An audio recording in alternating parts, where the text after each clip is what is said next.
have worked in corporate events for almost 15 years, and I thought I had seen everything a room full of powerful people could do to each other. I was wrong. Nothing prepared me for the night a glass of red wine ended a $3 billion deal in front of 500 witnesses, and nothing prepared me for what came after. My name is Elena, and I run event operations for a hospitality group that handles galas for some of the wealthiest companies in the country. That night, we were hosting the celebration dinner for the merger between Halden Industries and Colton Pierce Capital, a deal that had been 2 years in the making and was worth just over $3 billion. The man at the center of it all was Marcus Halden, the CEO of Halden Industries, a man known as much for his ruthless business tactics as for the quiet way he'd built an empire from a single manufacturing plant his father once owned. I'd worked with Marcus before. He was demanding, precise, and rarely warm. But he was fair to the people who worked under him, which is more than I could say for most executives I'd dealt with. That night, he stood at the center of the ballroom in a tailored black suit, shaking hands, smiling the kind of smile that only comes from years of practice, celebrating what would become the largest acquisition of his career. What none of us knew, including Marcus himself, was that his own executive assistant, a woman named Priya, had spent the last 6 months quietly gathering evidence that Marcus had been diverting company funds through a shell entity to cover personal debts, evidence that several of the financial projections used to justify the merger had been deliberately inflated, and evidence, worst of all, that Marcus had personally pressured 2 junior analysts into falsifying reports, one of whom had since left the company in what was quietly called a resignation, but everyone in the office knew was something closer to being pushed out. Priya had tried months earlier to bring her concerns to the board. She was told, politely but firmly, to stand down. The deal was too big, too important, too close to closing for anyone to risk derailing it over what one board member allegedly called an overzealous assistant with a grudge. So Priya waited.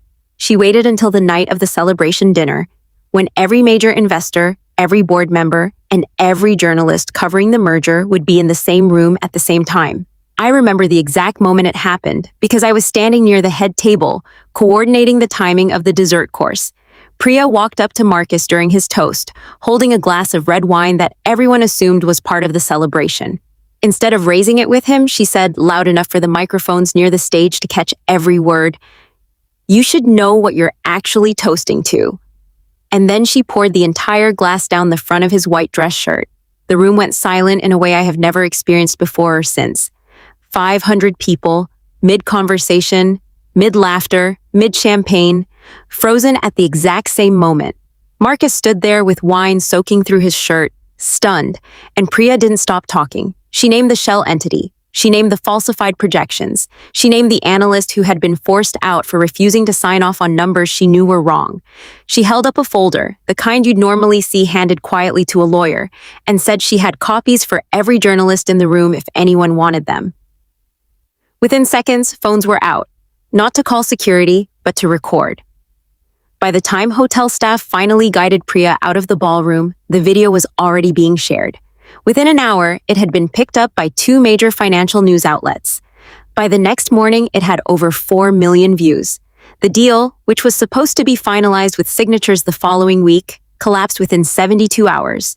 Colton Pierce Capital issued a statement citing concerns raised regarding financial integrity as grounds for withdrawal. Halden Industries stock dropped nearly 30% in 2 trading days.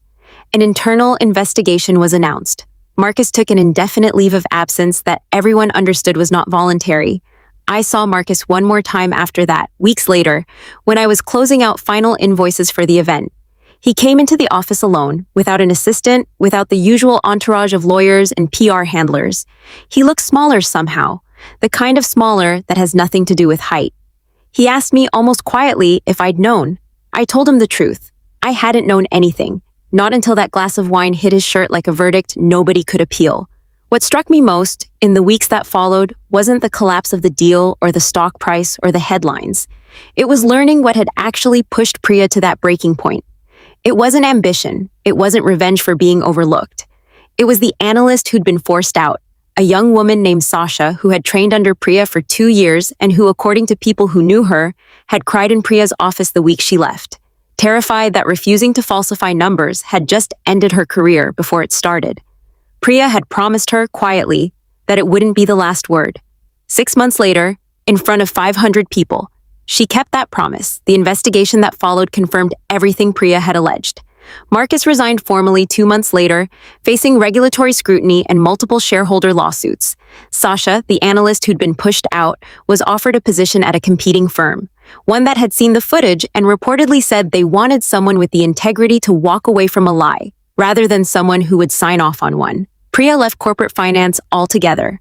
Last I heard, she was consulting for companies on internal whistleblower protections, the very thing that had failed her the first time she tried to do things quietly. I think about that night more often than I probably should. Not because of the spectacle of it, the wine, the silence, the phones raised like a wall of light. I think about it because of what it proved, that the truth doesn't always arrive through proper channels. Sometimes it arrives because someone was tired of being told to wait. Tired of watching people with less power carry the weight of other people's dishonesty. Sometimes the only language a room full of powerful people will actually listen to is the sound of a glass hitting the floor, and a name spoken clearly enough that no one in the room can pretend they didn't hear it. If you've ever watched someone in power get away with something for far too long, or if you've ever wondered what it would take for the truth to finally catch up, I hope this story gave you something to sit with. Because sometimes the moment everything changes doesn't come with a warning. It comes with a glass of wine and a woman who finally decided she was done waiting.